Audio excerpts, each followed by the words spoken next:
Olá pessoal, beleza? Nós vamos dar início à nossa aula de hoje, tá? Nós vamos falar sobre a formação e a distribuição da população brasileira por nosso território, né? Então nada melhor do que a gente entender um pouquinho mais sobre a formação e como a nossa população está distribuída pelo nosso território. Vamos lá. Então, gente, a origem do povo brasileiro, certo? A princípio, eu quero que vocês entendam que nossa população ela é bastante miscigenada. O que isso quer dizer? Que nós temos vários povos aí de várias origens na nossa formação étnica. E para a gente entender isso melhor, é importante analisarmos os 4 principais povos que deram início a essa miscigenação, né? A essa mistura de etnias. Nós temos aí os indígenas, os africanos, os colonizadores europeus e os asiáticos. Esses povos eles foram fundamentais aí na formação da nossa população, certo? E a primeira mistura marcante, aquela inicial mesmo, foi a partir do momento que os colonizadores do Velho Mundo, ou seja, os portugueses, né? Velho Mundo é um termo utilizado para se referir à Europa, espero que vocês saibam.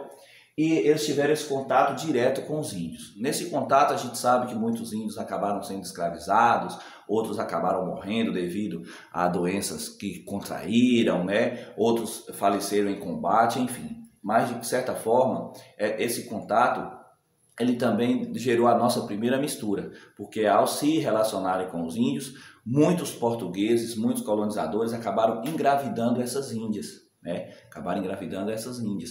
E nesse processo aí acabou dando início à nossa primeira geração de mestiço, né? A nossa primeira mistura, eu diria.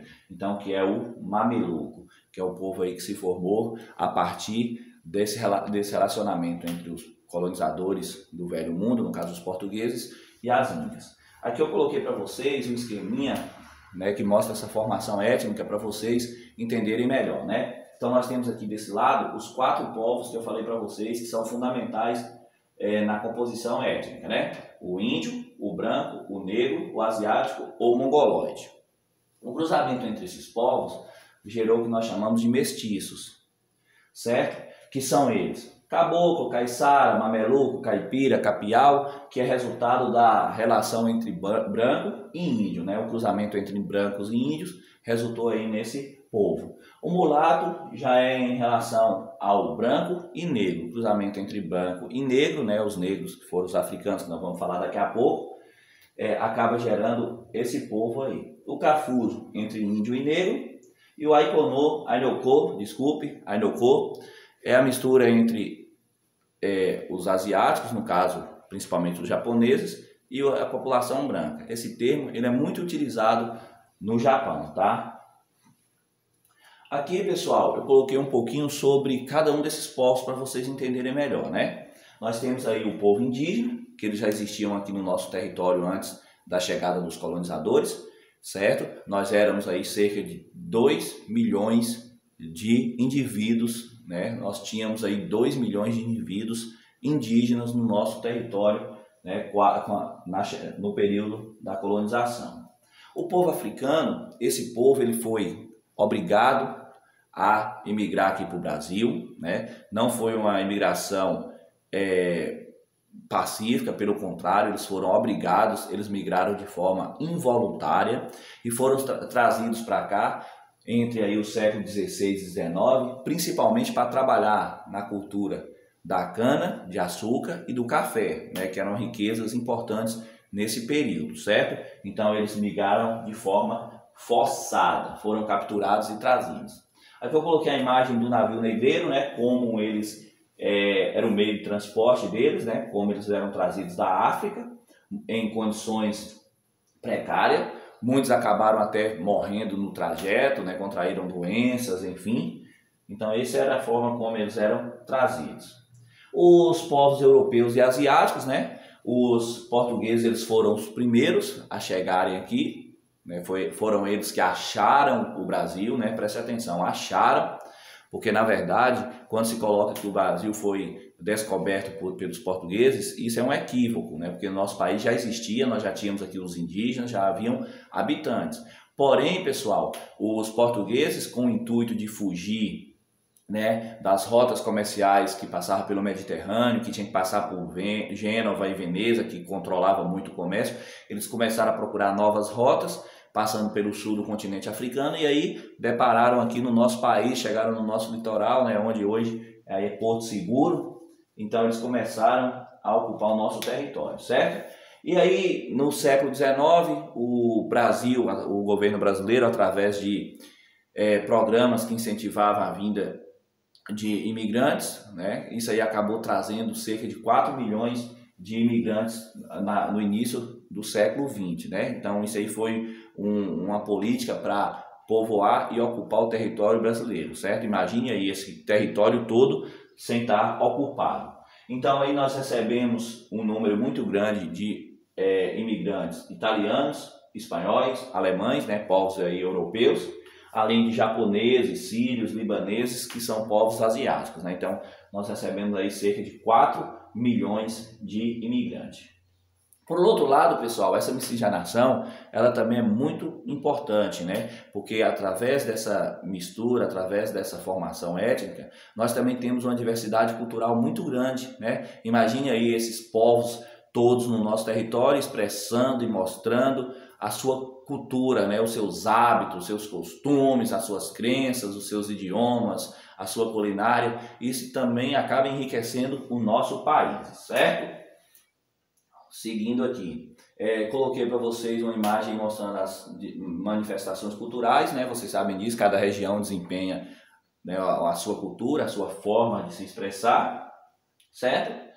E como nós já ficamos expert na formação da população, agora nós vamos falar como que ela está distribuída pelo nosso território, certo, pessoal? Aqui eu coloquei para vocês um mapa, vocês estão vendo aqui que essa parte mais escura, ela se alonga aqui pelo litoral, ó, certo? Isso significa que nessa parte tem mais gente concentrada, né? É uma região mais densamente povoada. Isso aqui, gente, nós vamos analisar posteriormente, certo? Mas antes disso, é importante que vocês tenham conhecimento de dois conceitos aí que são fundamentais para a gente entender essa questão aí, né? O populoso e o povoado. Aí vocês devem estar imaginando, falar, ô professor, mas é a mesma coisa? Não, gente, não é. Quando nós falamos em populoso, nós estamos referindo à população total de um determinado local, de um determinado país, né? Então, populoso, população total, população absoluta. E quando nós falamos em povoado, nós estamos referindo à densidade demográfica, ou seja, a quantidade de habitantes por quilômetro quadrado, que é o mesmo que população relativa. E como que a gente sabe isso? É fácil. Você pega a população total e divide pela área. Então, você pega uma população de um determinado local e divide pela área. Nessa divisão você vai ter a densidade demográfica, né? Então, por exemplo, o Brasil é um país populoso, né? Nós vamos trabalhar com os dados de 2010, viu, gente? Onde éramos 190 milhões de habitantes. Hoje nós estamos aí na cifra dos 210 milhões. Mas por que nós vamos trabalhar com 190 milhões? Porque, pessoal, esses dados aí, eles são oficiais, porque foi na época que nós tivemos o último censo demográfico. O censo vai ser ou seria esse ano, né, 2020. No entanto, eu não sei como que vai ser devido à pandemia, né? Não sei que o IBGE ele iria divulgar os dados entre agosto e outubro desse ano, os dados demográficos, né, os dados econômicos, enfim.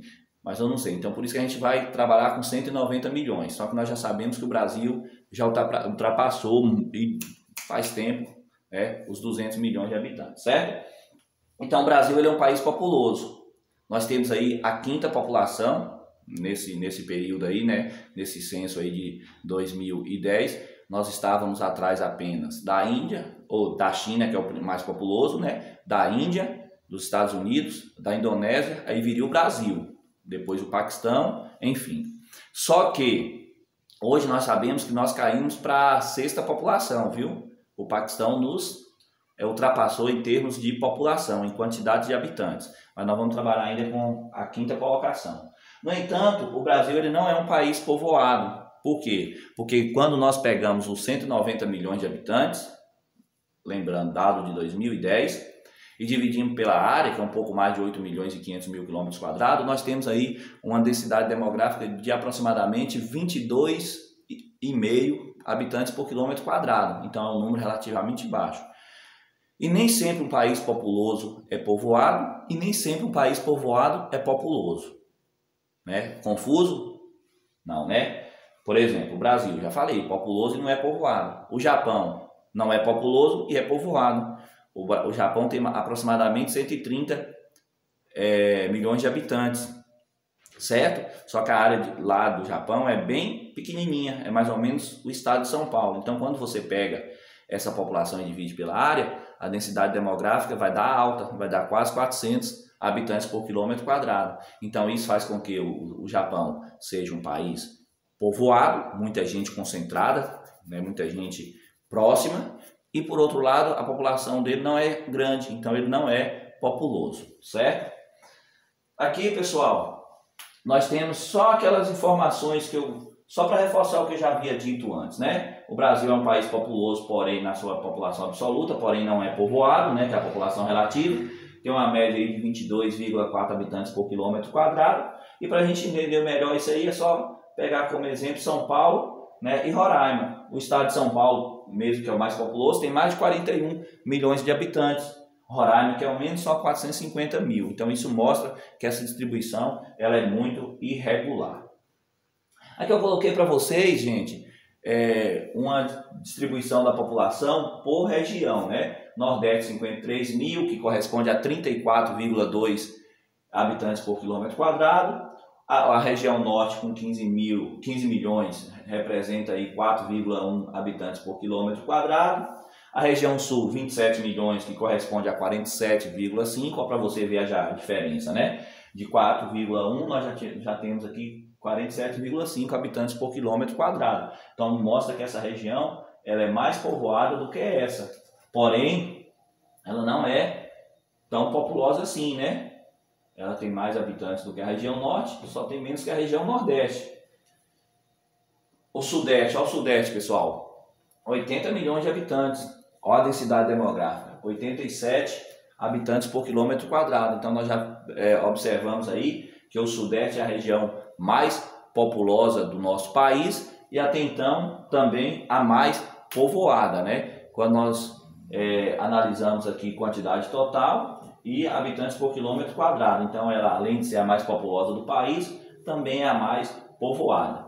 A região centro-oeste nós temos aí cerca de 14 milhões de habitantes, 8,7 por quilômetro quadrado, certo? Então aí vocês podem ver que essa população ela é distribuída de forma irregular. Nós temos regiões brasileiras com muita população e outras com menos, e também uma variedade na densidade demográfica que faz com que algumas sejam mais povoadas do que outras, certo? Isso, gente, deve-se a alguns fatores que falaremos mais adiante.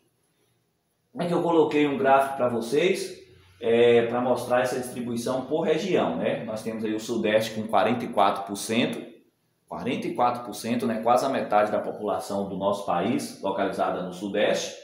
O Nordeste em segundo lugar com 28%, depois o Sul com 13%, o Norte com 8% e o Centro-Oeste com 7%. Então isso aí você também pode ver que algumas regiões concentram mais pessoas, como eu já tinha dito anteriormente, né? E isso não é por acaso, gente. O Sudeste, por exemplo, nós temos essa população gigantesca por causa da própria história dessa região, né? Então o Sudeste foi um centro atrativo, muita gente procurou essa região. Ali também desenvolveram as principais atividades econômicas, na época do café, por exemplo, isso começou a atrair pessoas para trabalhar de todas as partes do Brasil, eu diria do mundo. Então houve ali um maior crescimento demográfico, né? E isso nós observamos nos dias de hoje. Aqui são os fatores históricos, né? Aqui eu coloquei uma imagem representando a chegada dos colonizadores aqui no nosso litoral, aqui na Bahia, em Porto Seguro. Isso aí, pessoal, fez com que, voltando lá ao mapa que eu falei para vocês, que eu mostrei lá sobre a distribuição da população, né? Aí, hoje, nós analisamos e observamos o seguinte: essa concentração populacional na região costeira, no litoral brasileiro, se deve a esse processo né? Então, como os portugueses chegaram pelo litoral, ali fundaram os primeiros povoados, né? Deram origem às primeiras cidades que foram crescendo devido às atividades econômicas realizadas, e isso acabou fazendo com que acontecesse uma grande concentração demográfica nessa região, e isso reflete na atualidade, né? Os principais povoamentos, né, as principais capitais, elas estão localizadas inclusive na faixa costeira, né? Então isso aí se deve ao chamado processo histórico, né? A história, eles chegaram aqui, se instalaram e cresceram e fundaram as cidades, né? Enfim, na faixa costeira, no litoral. Nós temos outros fatores importantes para entendermos essa distribuição irregular, a questão dos fatores econômicos, né, ligados à economia. Aqui eu coloquei para vocês a imagem da famosa 25 de março. Eu acho que vocês já ouviram falar, né, alguns até que já conhecem essa região, bem aglomerada, muita gente concentrada. Espero que hoje não estejam assim, né, devido ao problema que nós estamos vivendo, a pandemia, Covid-19, né, que infelizmente mudou completamente a dinâmica social, certo? Então aqui a famosa 25 de março, do Centro Comercial de São Paulo, e isso, pessoal, é uma forma de atrair também pessoas para a região, para trabalhar, né, para buscar melhores condições de vida aí.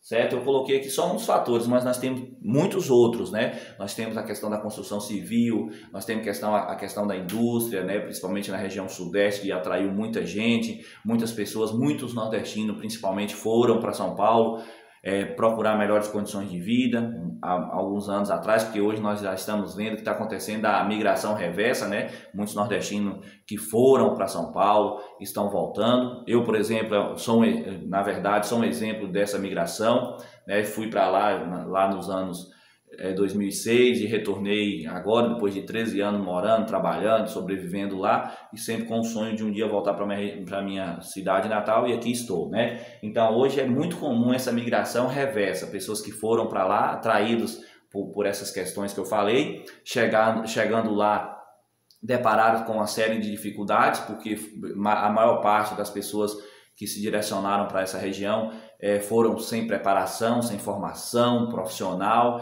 e isso acabou gerando problemas no futuro, né? O desemprego, enfim. Então isso aí foi muito comum.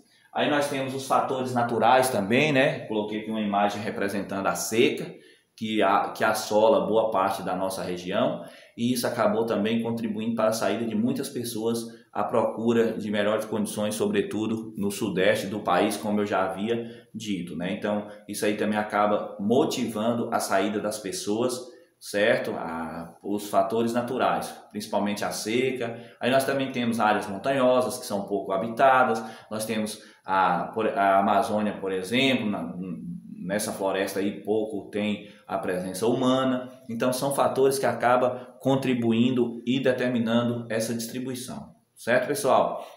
Então, gente, hoje a nossa aula era basicamente isso, tá? Era a formação da nossa população e como ela está distribuída no território brasileiro. Espero que vocês tenham entendido melhor aí a nossa aula, certo? E logo logo nos veremos novamente em uma próxima explicação aí, tá? Valeu, gente. Obrigado. Fique com Deus.